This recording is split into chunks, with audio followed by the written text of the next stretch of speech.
Hello and welcome to City Corner. I'm your host today, Todd Blackstock. On today's show, we have Nick Funke, the president of Dogtown United, here to tell us about this year's Dogtown St. Patrick's Day celebration. And John Wilson, the cultural director for the Jewish Community Center, will join us to tell us about this year's Jewish Film Festival in March. So stay with us for this and much more coming up next on City Corner.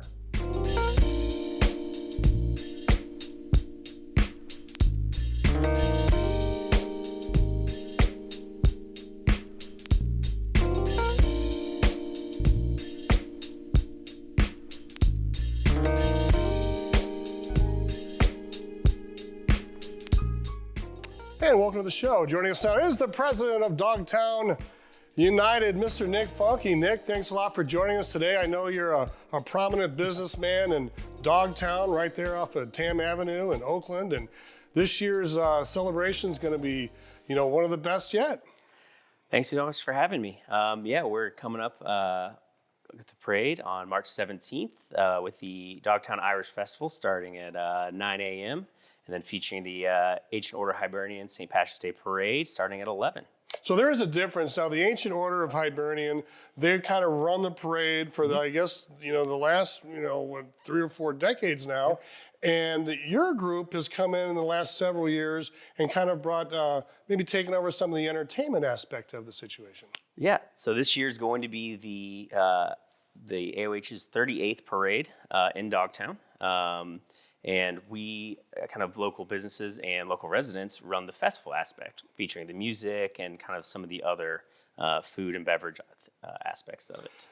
This year, it seems like in the last few years, they've kind of branched out a little bit. There's an area over on Art Hill's side. I don't know if that's on the other side of Highway 40 right there, but you've got Turtle Park. And then kind of the parade kind of starts back there, all the dignitaries and the parade marshal and everybody. And there's a stage back there this year, and it's kind of going to be a unique week. Yeah, absolutely. So the parade does start up on Oakland and runs down Tam all the way to Manchester. You can view it anywhere along the parade route, but up on Oakland, we have the Dogtown Pizza Family Zone, a little more family-friendly place to watch the parade. We've got great activities for kids, and also a stage there featuring Irish dancing and kind of local Irish musicians as well. I know St. James the Greater, the church there, is one of the pillars of the neighborhood in Dogtown. A lot of people go to church there, and it's kind of like a center of the community, and they've got something going on there as well. I think it starts even on the 16th. The night before, there's like a... So the night before, they kick off kind of the St. Patrick's Day celebrations there. And they've been around for, over 100 years and really are kind of the heart and soul of the neighborhood in many ways. And they'll have their Irish Cultural Zone all day on St. Patrick's Day and the night before as well. So what, it's been like 200 years now in St. Louis that we've been celebrating... The first parade was on record is in 1820 by a group of Irish settlers that kind of came back to St. Louis back then. Wow, so we've got a huge, huge history of St. Patrick's Day in St. Louis. Now, there's another St. Patrick's Day celebration on the 11th, and that one's downtown. Mm-hmm. So this year, it's like you got the best of both worlds. You can go downtown on the 11th, and then you've got the fun, the one, so many people want to go to in Dogtown. But the Dogtown one is a little more unique. It's a little bit different than the downtown one. Can you maybe discuss, the difference between the Dogtown parade and the downtown parade?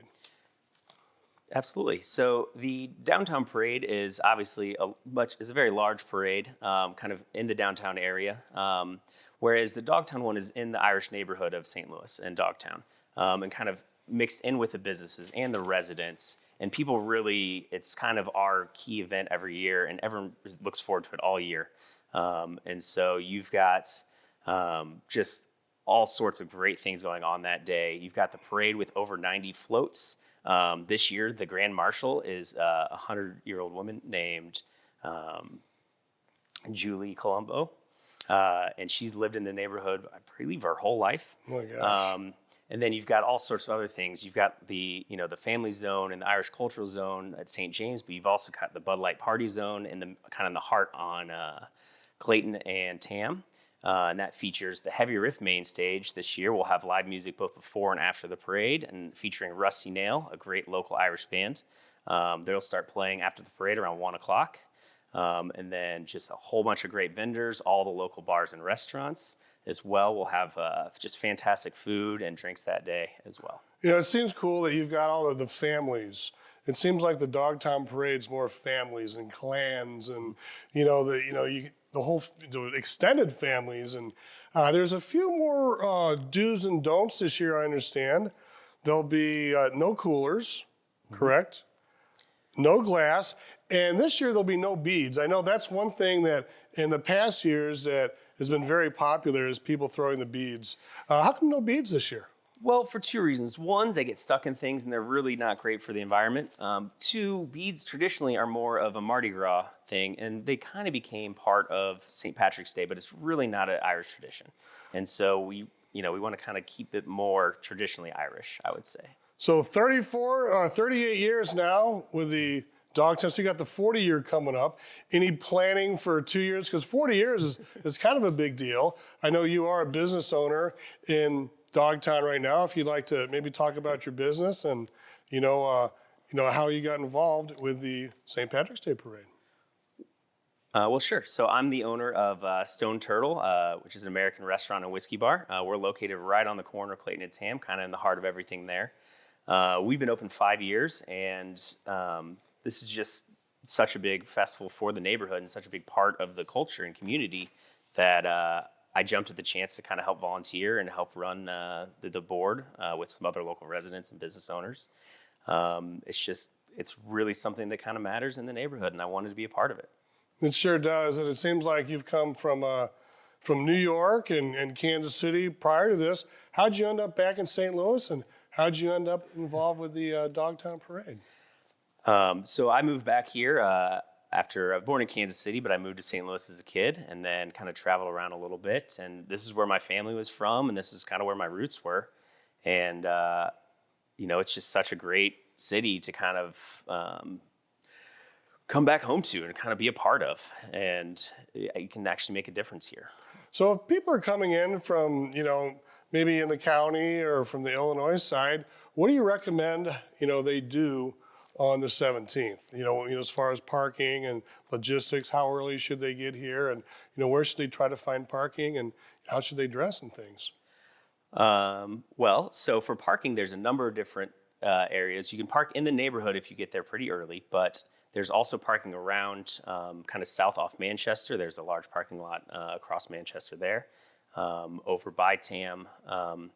But also, we do have a designated rideshare drop-off point, which if you're going to be enjoying the day, you may not want to drive home later. So that is always a good option, is to kind of arrive safe and get home safe. And what about lodging? I know some people may be driving in from 20, 30, 40 miles out, and they may indulge in a few adult beverages. What would you recommend as far as, lodging, hotels nearby? So there's some great hotels kind of on Hampton, just south, only a mile or two away from the actual parade. Those are probably your best bets for that day. What's a good time to arrive? There's going to be traffic jams coming in. Parking, you never know with parking, where you're going to end up. What do you think? So the festival does start at 9 a.m., so that is when outdoor sales will begin. But a lot of the local businesses do have kind of pre-parties with breakfast and drinks available starting as early as 8 a.m. But you do have some time, as the parade doesn't start until 11, and the festival does go till about 6 p.m. in the afternoon. And I know being respectful is very important as well, because it's an Irish celebration and people are going to want to come down there and have fun. But there's a lot of families and kids there as well. What do you suggest and what can you tell people about having fun but being respectful? Well, I think it's important with interactions with anyone is that we want to treat everyone well, and we all want to have a good time. Obviously, we ask people to not to over imbibe too much and just kind of keep it respectful with everyone else so we can all have a good time. So Miss Colombo is 100 years old now, and she's going to be the Grand Marshal this year. Do you know of a lineup of any of the other dignitaries lined up yet, or who should we expect in some of the early floats? Well, obviously our local alderman will be there.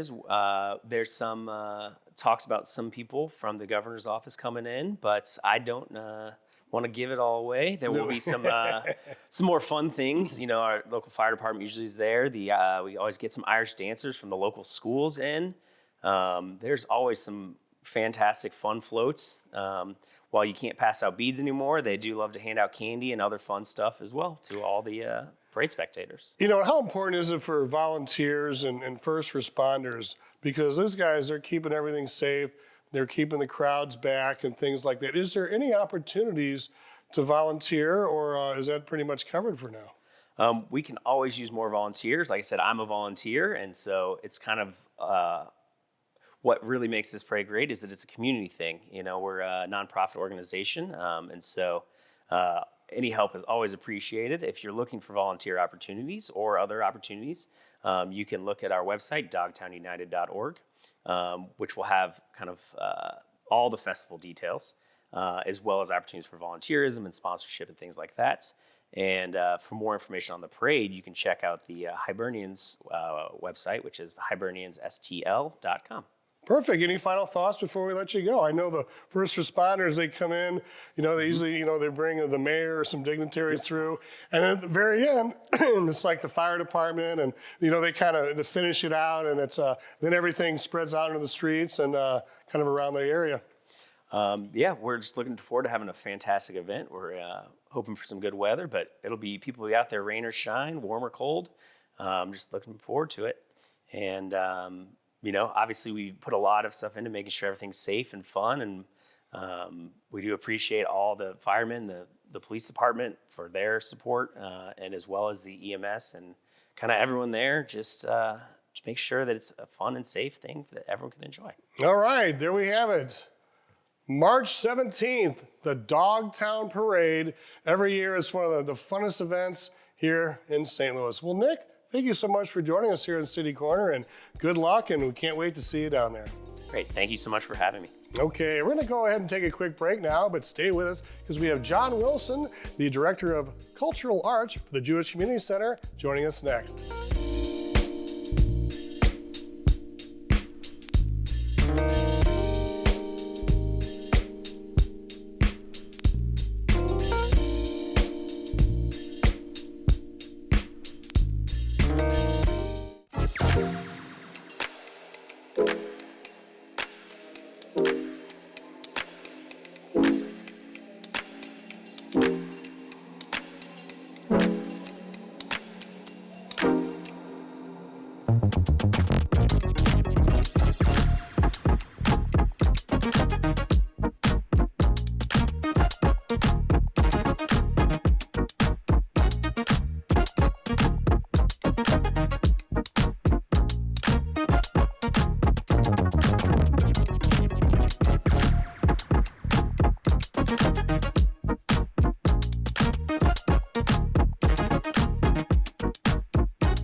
If you smoked, this new lung cancer screening could save your life. Visit SaveByTheScan.org.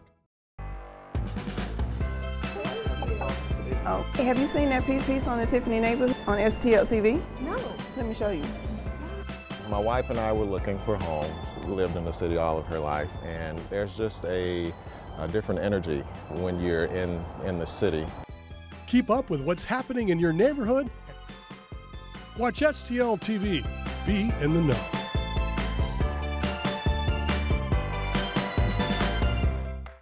It's so sad.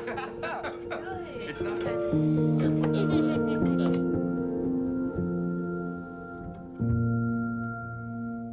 Selfie. Nailed it. Okay, Dad. 1, 2, 3.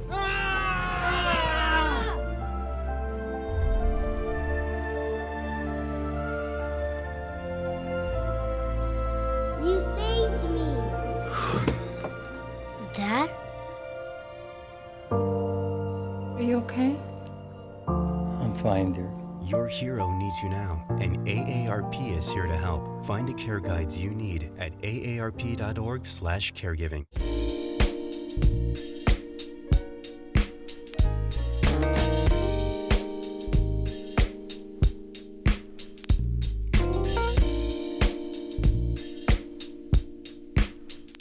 And welcome back to City Corner. I'm your host, Todd Blackstock.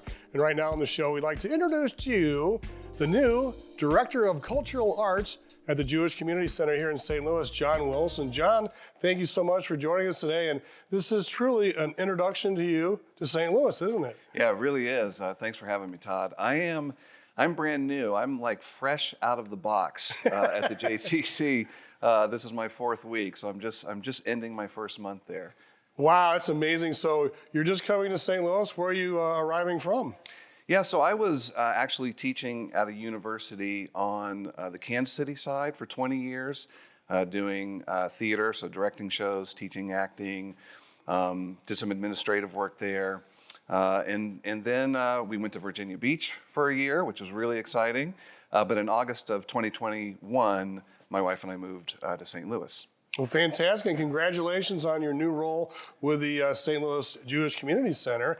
I lived right across the street from the Steinberg campus for like 15 years, and although I wasn't Jewish, I joined the J. I could walk there in less than 5 minutes, and it was just such a neat place to go. And they did the reconstruction and the rehabilitation 4 or 5 years ago, and it was one of the top recreational facilities in the St. Louis region, and I always really enjoyed it, and you must be excited to work out of that facility. Well, you know what's amazing is first of all, the Steinberg campus is outstanding, but being able to come into the J and just find out that there are literally millions of touch points every year with guests and patrons, and that, not just the cultural arts, which involves our youth theater and our professional theater and our book festival and of course the film festival, which we're going to talk about.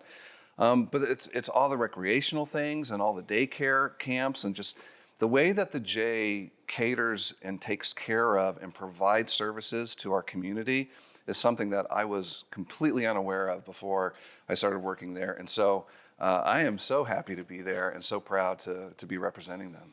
When you walk in, there was like a little J cafe there. I'm not sure if that's there. But to the left, you see the indoor pool. To the right, there's a huge gymnasium. They've got open gym. That's the first time I ever saw pickleball was there. Yeah. Around back, they've got the racquetball courts, and they have racquetball leagues there, basketball leagues, all kinds of fun stuff, daycare, and the locker room facilities with hot tubs and saunas. It surely is a gem of our community, plus the outdoor pool as well. Yeah, it's all state of the art. I mean, and it's just an incredible opportunity for engagement for our community, whether it's physical health or whether it's cultural involvement. So it's a great place. Each year they have a speaker series there. I can remember William Shatner and Fran Drescher over the years speaking there. And on the heels of the Jewish Book Festival, which is a place I would go every year and pick up some books that I wanted to read for like $1 or $2 in mint condition. And now coming up in March, you've got the much anticipated Jewish Film Festival.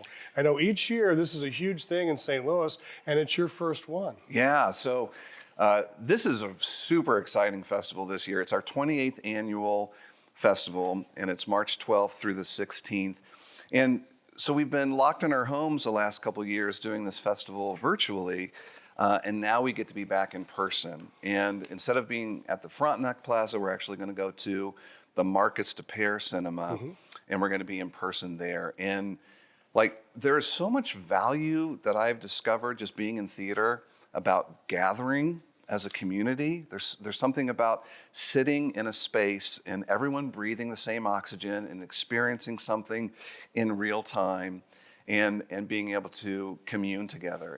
And so my hope for this festival is that, we averaged about 1,500 patrons in past festivals. I hope that we can break that this year and get not only our normal patrons back, but other friends, other family, because the lineup is outstanding. We've got 14 films over 5 days, and there are 2 Holocaust films. There's 7 documentaries. We've got 4 that focus on musical exploration.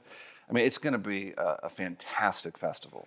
So how does it work? Can you buy a pass for all of the showings, or is it kind of, you just pick and choose the ones you want to go to? So we've got a couple of different opportunities that we're providing. We've got individual tickets that patrons can buy at $12 a piece, and then we've got a $40 4-pack and a $75 8-pack. So when they go to the website, if they know that they want to see multiple films, then they can just decide whether or not they're going to do a 4-pack or an 8-pack, or an 8-pack and a 4-pack, or however Or a they, 6-pack. right, however they want to figure that out. So it kicks off with Farewell, Mr. Hoffman. Yeah. Yeah, can you maybe we'll touch on a little bit of one of these films. Yeah, so that's a 1940s film, and it focuses on the protagonist who is a jeweler, and he works for Mr. Hoffman, and it's right there during the war, and Mr. Hoffman, to protect his business, he's going to sell his jewelry store, his jeweler business, to that person, to his employee. And then after the war, the plan is to come back and then swap it. This person doesn't have the money to buy the store. Mr. Hoffman's going to provide everything, and they're just going to do a reversal after the war. But when Mr. Hoffman goes to leave the country, there are Germans everywhere, and he has to turn around, and he can't get on a train. So he comes back, and he hides out, and he tries to basically hide out under the nose of the Germans and not get discovered. And so it becomes about their relationship, and it has a lot of twists and turns. It's a lot of drama, some betrayal. It's an intense movie. And then Bernstein's Wall, that looks pretty interesting. Yeah, I mean, Leonard Bernstein's a music icon, and so there's just going to be, that's a documentary that's going to really cover just his whole journey and the making of his music and the kind of impact that he's had on the music industry and that culture. And there's America, March 13th, and then you have the Levees at Monticello. And isn't that like Thomas Jefferson? Yeah. So the Levees at Monticello.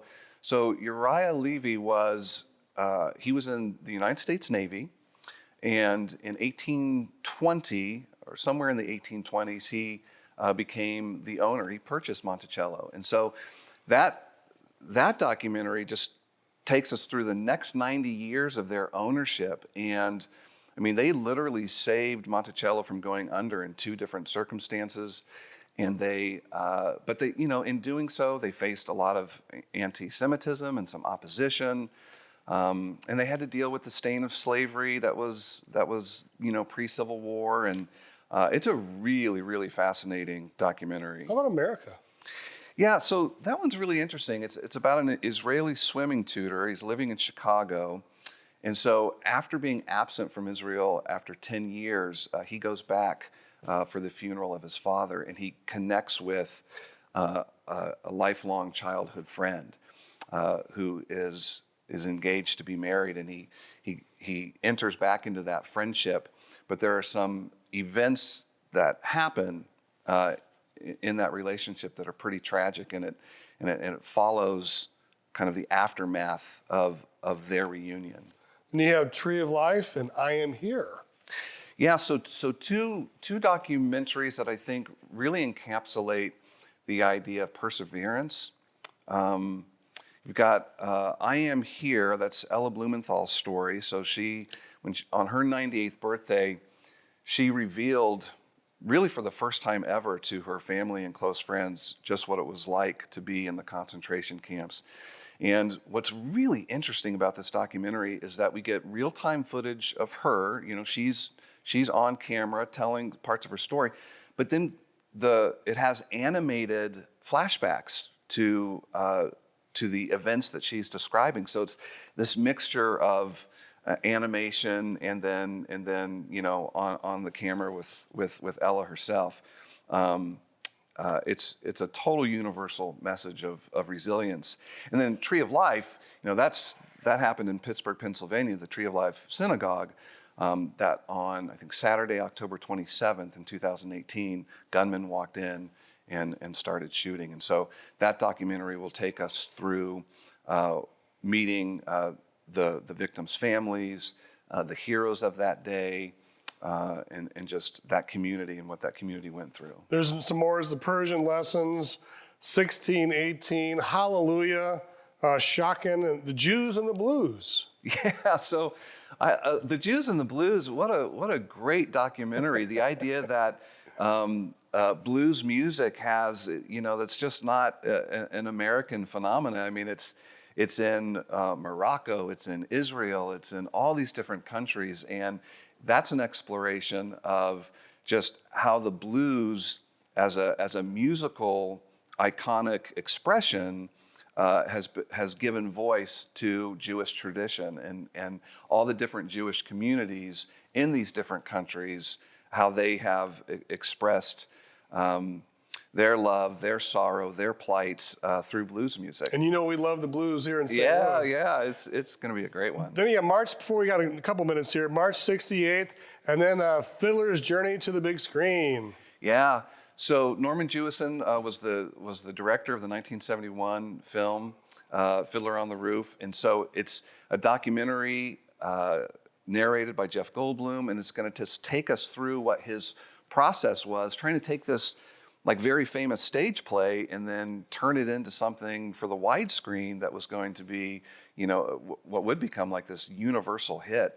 And it's got so many great stories connected to it. And when I lived in New York, my cousins and aunt and uncle came and visited us, and we went into Manhattan, and we watched the kids, my cousins and I watched Willy Wonka and the Chocolate Factory, the premiere, and my parents were, and family, they were watching, aunts and uncles, the Fiddler on the Roof, right when it came out in Manhattan, New York. And I went back in 2003 and saw a few Broadway shows, and it seemed like the guys, the cast members were just kind of walking around the street, talking to people and having a good time. Yeah, well, and that show specifically is so iconic. I mean, it gets produced everywhere. So that's going to be that's a great way to end our festival. Fantastic. Well, before we let you go, dates and times, ticket information? Yeah, so it's going to be Sunday through Thursday, March 12th through 16th. You can get tickets at STLJewishFilmFestival.org. And all that information will be on there. We typically open up with a 4 o'clock show on that Sunday and a 7 o'clock show that night, and then the rest of the shows are going to be 1, 4, and 7 throughout the festival. Well, thank you so much, John Wilson, for joining us. Congratulations on your new job with the Jewish Community Center as the Cultural Arts Director. Thanks so much, Todd. All right, that's our show for today. Thanks for watching City Corner. We'd like to thank our studio guests, Nick and John, for joining us. We'd like to thank you for watching City Corner on STL TV. Experience St. Louis.